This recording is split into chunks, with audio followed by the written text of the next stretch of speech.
പുനരുത്ഥാനം എന്ന വാക്കിന് ഗ്രീക്കിൽ അനസ്റ്റാസിസ് എന്നാണ് പറയുന്നത്. മരണാനന്തരം ശരീരം വീണ്ടും ജീവൻ പ്രാപിക്കുന്നതാണ് പുനരുത്ഥാനം. പുനരുത്ഥാനം ശരീരത്തിനാണ്.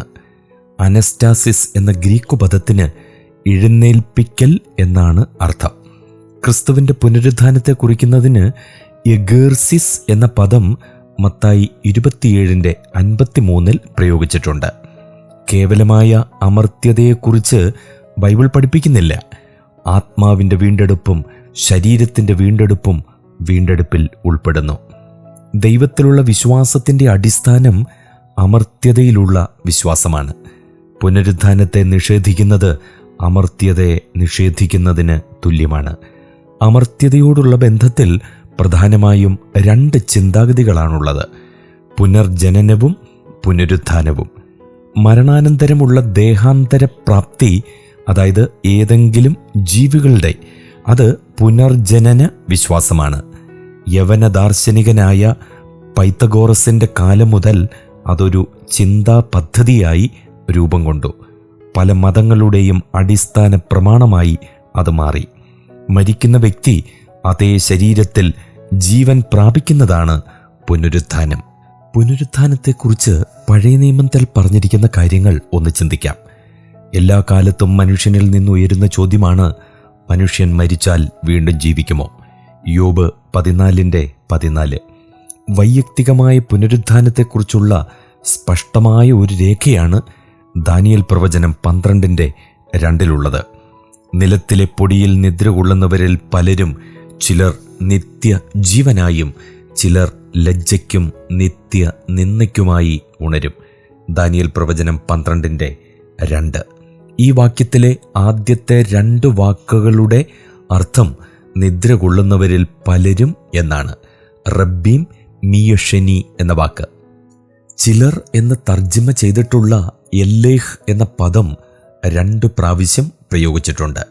ഈ പാഠത്തിൻ്റെ ശരിയായ തർജ്ജിമ എബ്രായ പണ്ഡിതന്മാരുടെ പക്ഷത്തിൽ ഇപ്രകാരമാണ്: നിലത്തിലെ പൊടിയിൽ നിദ്ര കൊള്ളുന്നവരിൽ പലരും ഉണരും. ഇവർ നിത്യജീവനായും, എന്നാൽ അവർ, അതായത് മരിച്ചവരിൽ ശേഷം പേർ, ഉണരും ലജ്ജയ്ക്കും നിത്യ നിന്ദയ്ക്കായും.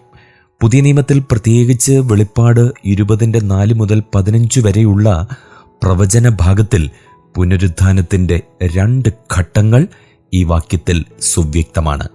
പുനരുത്ഥാനത്തോടുള്ള ബന്ധത്തിൽ ഇയ്യോബിൻ്റെ വാക്കുകൾ വളരെ പ്രധാനമാണ്. എന്നെ വീണ്ടെടുക്കുന്നവൻ ജീവിച്ചിരിക്കുന്നു എന്നും അവൻ ഒടുവിൽ പൊടിമേൽ നിൽക്കുമെന്നും ഞാൻ അറിയുന്നു. എൻ്റെ ത്വക്ക് ഇങ്ങനെ നശിച്ച ശേഷം ഞാൻ ദേഹസഹിതനായി ദൈവത്തെ കാണും. ഞാൻ തന്നെ അവനെ കാണും, അന്യനല്ല. എൻ്റെ സ്വന്തം കണ്ണ് അവനെ കാണും. എൻ്റെ അന്തരംഗം എൻ്റെ ഉള്ളിൽ ക്ഷയിച്ചിരിക്കുന്നു. യോബ് 19:25 മുതൽ 27 വരെ. ഈ വാക്യങ്ങളിലെ പുനരുത്ഥാന സൂചന നിഷേധിക്കുന്നവരുമുണ്ട്. പാഠത്തിൻ്റെ അവ്യക്തതയാണ് കാരണമായി ചൂണ്ടിക്കാണിക്കുന്നത്. 14-ാം അധ്യായത്തിൽ പുനരുത്ഥാനത്തെക്കുറിച്ച് പറയുന്നുണ്ട്. തൻ്റെ വീണ്ടെടുപ്പുകാരൻ ഭാവിയിൽ പൊടിമേൽ നിൽക്കുമ്പോഴാണ് തൻ്റെ പുനരുത്ഥാനം നടക്കുന്നതെന്ന് ഇയ്യോബ് വിശ്വസിച്ചു. 19-ാം അധ്യായം 25 മുതൽ 27 വരെ. ഇതേ നിലയിലാണ് ജെറോം ഈ ഭാഗത്തെ മനസ്സിലാക്കിയതും സെപ്റ്റുവജന്റ് തർജ്ജിമ ചെയ്തതും. യഹോവ മരണത്തെ സദാകാലത്തേക്ക് നീക്കിക്കളയുന്ന പുനരുത്ഥാനത്തോടുള്ള ബന്ധത്തിൽ പാടുന്ന പാട്ട്: നിന്റെ മൃതന്മാർ ജീവിക്കും, എൻ്റെ ശവങ്ങൾ എഴുന്നേൽക്കും. പൊടിയിൽ കിടക്കുന്നവരെ ഉണർന്ന് ഘോഷിപ്പീൻ, നിന്റെ മഞ്ഞ് പ്രഭാതത്തിലെ മഞ്ഞുപോലെ ഇരിക്കുന്നു. ഭൂമി പ്രേതന്മാരെ പ്രസവിക്കുമല്ലോ എന്നിങ്ങനെ തുടരുന്നു. യെശയ്യാ പ്രവചനം 25-ാം അധ്യായം 8, യെശയ്യാ പ്രവചനം 26-ാം അധ്യായം 19-ാം വാക്യം. നിന്റെ ജനം നിന്നിൽ ആനന്ദിക്കേണ്ടതിന് നീ ഞങ്ങളെ വീണ്ടും ജീവിപ്പിക്കുകയില്ലയോ എന്ന് സങ്കീർത്തനക്കാരൻ ചോദിക്കുന്നുണ്ട്. സങ്കീർത്തനങ്ങൾ 85:6. തൻ്റെ ഭക്തന്മാരുടെ മരണം യഹോവയ്ക്ക് വിലയേറിയതാകുന്നു. സങ്കീർത്തനം 115:16. ആദാമിനെ സൃഷ്ടിച്ചപ്പോൾ അവനെ ആവരണം ചെയ്തിരുന്ന ദൈവ തേജസ് എന്തായിരുന്നു എന്നും എങ്ങനെയുള്ളതായിരുന്നുവെന്നും ആരും അറിയുകയോ കാണുകയോ ചെയ്തിട്ടില്ല. എന്നാൽ പുനരുദ്ധാന സമയത്ത് അത് വെളിപ്പെടും. കർത്താവിൻ്റെ നാളിലെ മശിഹ പ്രതീക്ഷയുമായി ബന്ധപ്പെടുത്തിയാണ് പഴയ നിയമത്തിൽ പുനരുത്ഥാനം പറയപ്പെട്ടിട്ടുള്ളത്. ഒരു ജാതി ഉണ്ടായതു മുതൽ ഈ കാലം വരെ സംഭവിച്ചിട്ടില്ലാത്ത കഷ്ടകാലം ഉണ്ടാകുമെന്ന് മഹാപീഡനത്തെക്കുറിച്ച് പ്രവചിച്ച ശേഷമാണ് ദാനിയേൽ പുനരുത്ഥാനത്തെക്കുറിച്ച് പ്രവചിക്കുന്നത്. ദാനിയേൽ പ്രവചനം 12:1. യെശയ്യാ പ്രവാചകനും പുനരുത്ഥാനത്തോട് ബന്ധിച്ച് യഹോവയുടെ സന്ദർശനത്തെക്കുറിച്ച് പ്രവചിച്ചിട്ടുണ്ട്. യെശയ്യാ പ്രവചനം 26:20-21 വാക്യങ്ങൾ.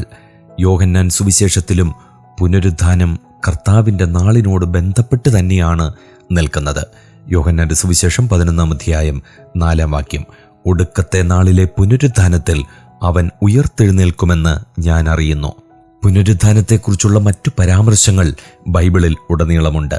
സങ്കീർത്തനം 16:10, 49:15, ഹോശിയ പ്രവചനം 5:15 മുതൽ 6 2 വാക്യം വരെ, യോഹന്നാന്റെ സുവിശേഷം 5:28-29, 11:24, അപ്പോസ്തല പ്രവർത്തികൾ 2:25 മുതൽ 28 വരെ, 31 വാക്യം, 13 35 വാക്യം, എബ്രായ ലേഖനം 11 17-18 വാക്യങ്ങൾ.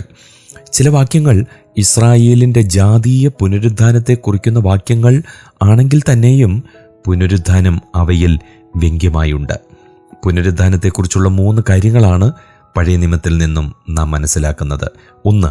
പുനരുത്ഥാനം ഉണ്ട്. 2. പുനരുത്ഥാനം സാർവത്രികമാണ്. 3. 2 വിധത്തിലുള്ള പുനരുത്ഥാനങ്ങളുണ്ട്: നിത്യജീവനായും നിത്യ നിന്ദയ്ക്കായും.